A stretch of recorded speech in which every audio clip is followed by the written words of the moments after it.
Ambulatory mobility devices help people with temporary injuries or chronic conditions maintain independence by providing support, balance, and easier movement. Lofstrand Crutches give support via a forearm cuff and hand grip, distributing weight through the arms and allowing patients to use their arms more freely. Make sure to adjust the crutches before use so that the hand grips are at wrist crease height when standing upright. The forearm cuff should sit 1 to 2 inches below the elbow crease and allow the arm to slide out easily. Check to make sure the rubber tips are intact and wear supportive closed-toe shoes with good traction when using crutches.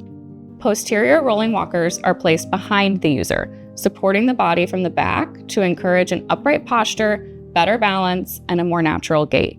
When standing in a walker, all 4 wheels should be on the ground with feet flat on the floor. The hand grips should line up with the wrist crease when arms are relaxed. The height can be adjusted through the pushpin buttonholes on the legs. The pushpin buttons lock the walker in place and must click completely into the holes to keep the frame from collapsing during use.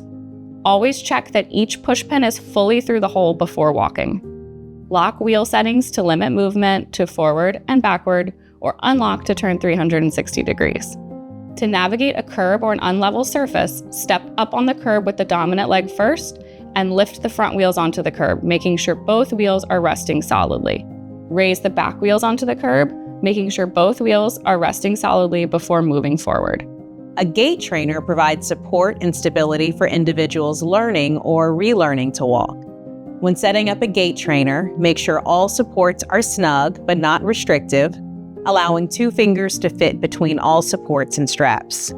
Check that the pelvic support is level and not pulling the hips backward or upward. Adjust the height so the user can stand upright without shrugging shoulders or hanging on the supports. Always confirm all push pins, buckles, and knobs are fully locked before use.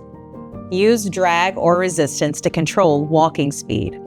Lock brakes fully for transfers, rest breaks, or adjustments. Adjust or loosen supports as needed for comfort. Check skin after use at pelvis, trunk, and under straps for signs of irritation. Any areas of redness should fade within 30 minutes, and if your redness lasts longer, let your therapist or equipment provider know. When on the go, most gait trainers can be disassembled into the upper frame and base for transport. Consult your device's manual or reach out to your medical team with additional questions or concerns.